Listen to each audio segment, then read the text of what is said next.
Tomorrow was Alice's mom's birthday. Naturally, Alice wanted to get her a special little gift just for her. Climbing onto her bed, Alice reached up to a shelf of cuddly toys and pulled down her piggy bank. A little rattle told her that there were a few coins in there. She left the bedroom with the piggy bank on the shelf, the coins jangling in her pocket, and a big smile on her face. She was going shopping. Alice hadn't been shopping on her own before. This was all very new and exciting for her. The town where she lived wasn't very large, but there were lots of stores, many of which she'd never set foot inside. Alice wandered around the town square, staring into store windows in the hope she would spot something for her mom that she would like. There were candle makers making sweet-smelling, colorful candles of all shapes and sizes. Next door to this was a store selling new and used books. This was tempting. Her mom loved to read. The next store along sold homemade pottery, and the window was full of bowls and jugs and cups. Thought Alice. There was so much to choose from. This was going to be harder than she thought. The next store wasn't connected to the pottery cellar. There was a gap between the two buildings large enough to drive a car down. Although a lamppost opposite the entrance to this gap would have prevented anyone from doing that. The floor of this narrow alley was paved with cobblestones, something Alice had only ever seen in photos and drawings. Looking up, she could see a dirty sign high on the wall. It said, Animal Valley. I wonder what's down there, said Alice out loud. She could see some buildings at the end, standing just behind the shops she had just walked past. Just a quick look, she said. The cobblestones were strange to walk on after the smooth paving she was used to, and they led down to a circular courtyard. In the center was a small tree with a bench going all the way around the trunk of the tree. 8 little stores ran around the outer edge of the courtyard, although only the 2 right in front of her appeared to be occupied. There was a florist that sold flowers, and there was a baker. Do you know what a baker is? It sells lots of yummy bread. There was nothing terribly unusual about any of this until she saw the door of the florist open. A large gorilla wearing an apron stepped out, cradling a bunch of tulips in her arms.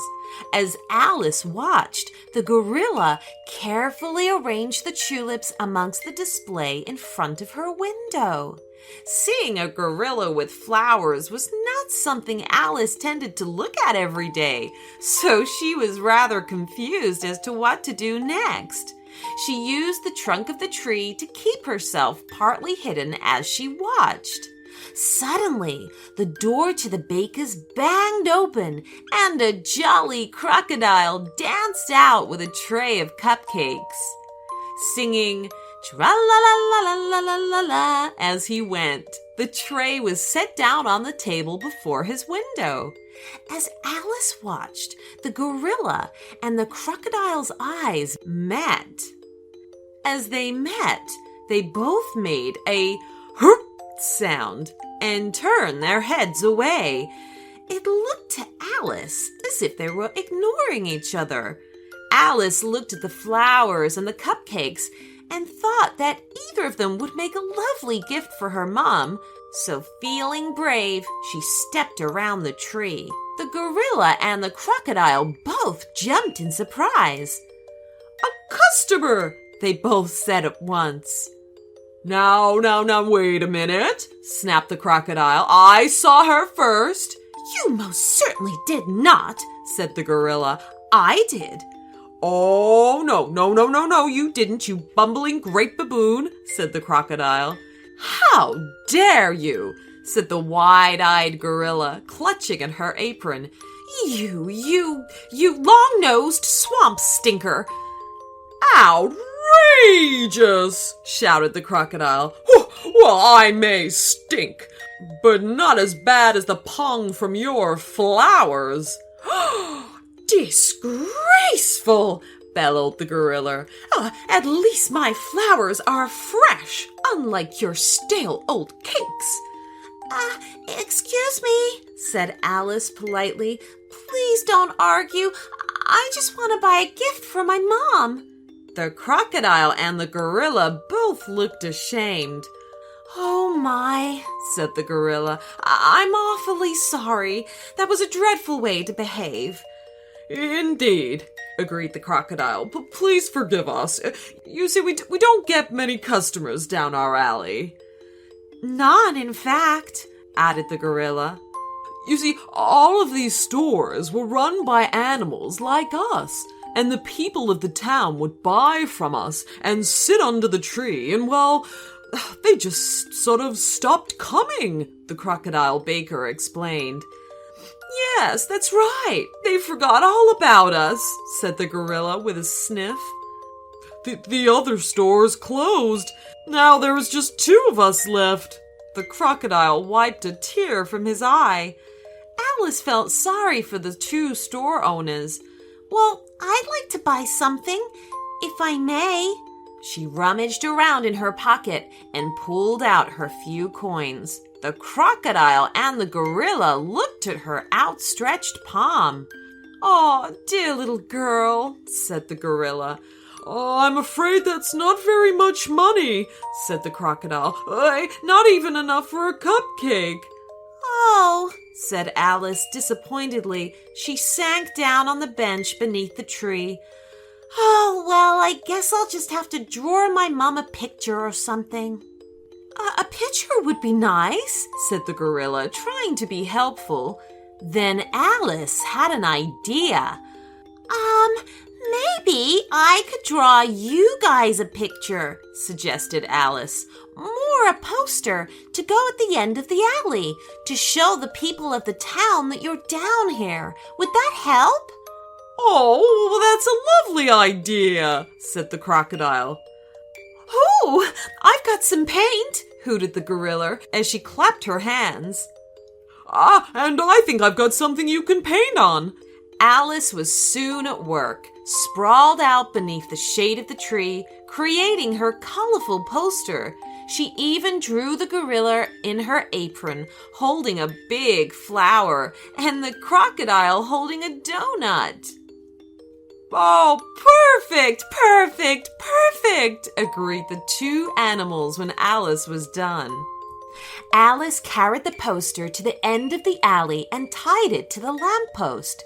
She also took a long-handled broom with her to reach up and clean off the dirty sign high up on the wall.